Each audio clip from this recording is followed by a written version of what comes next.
We have now read the Bible through together, all in 1 year. Some of you have been with me since the very beginning, and you've read it, and you've went along, you've hit every Devo, every video. Hey man, you made it. We made it.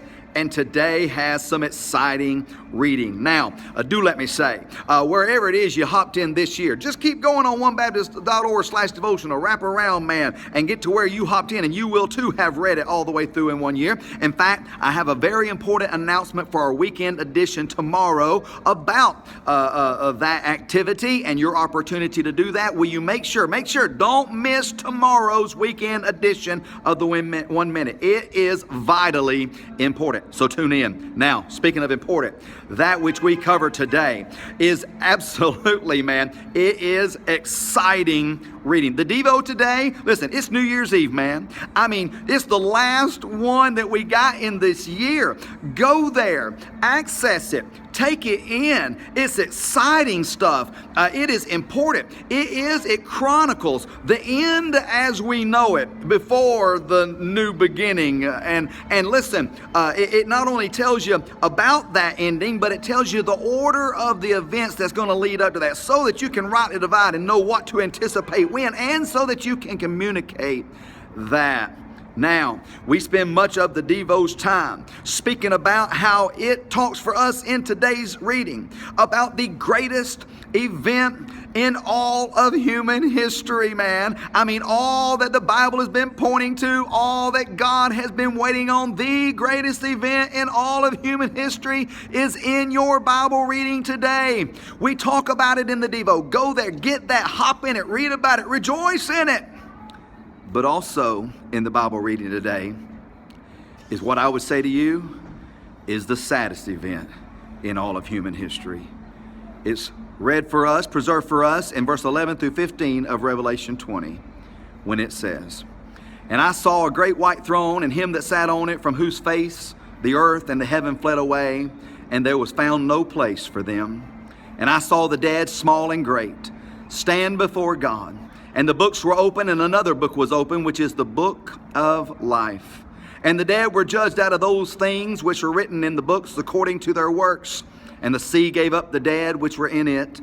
And death and hell delivered up the dead which were in them. And they were judged every man according to their works. And death and hell were cast into the lake of fire. This is the second death. And whosoever was not found written in that book of life was cast into that lake of fire." This, the last judgment which we believers will witness. This last judgment that by what we witness, tears will be produced. It is Revelation 21, the next chapter, verse 4, where it says that God will wipe away tears from our eyes. Why will He need to wipe away tears from our eyes? Because this scene is a heavy scene, man. You see, if this scene happened today, standing before God would be people who you know, that's name is not written in the book of life. Those who you know that rejected His life, the life that He gave for them to have it so they wouldn't have to stand here at that moment, but here they are. John has already seen this. Therefore, it will happen because it has happened. And standing there will be people who you know. They don't know Jesus, but they knew you. Will they be able to look up at you and say, Why didn't you tell me about this moment? You knew this? You knew this was going to happen, and you didn't tell me? And you said you loved me? You said you cared about me?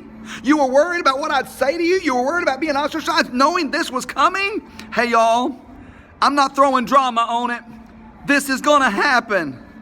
And we need to be concerned as we close this book that people don't know this book and they don't know the God of it, but He gave it so they could know Him. Again, they know you. And so let this revelation be known by you to those who need it revealed. God bless. I'll see you tomorrow.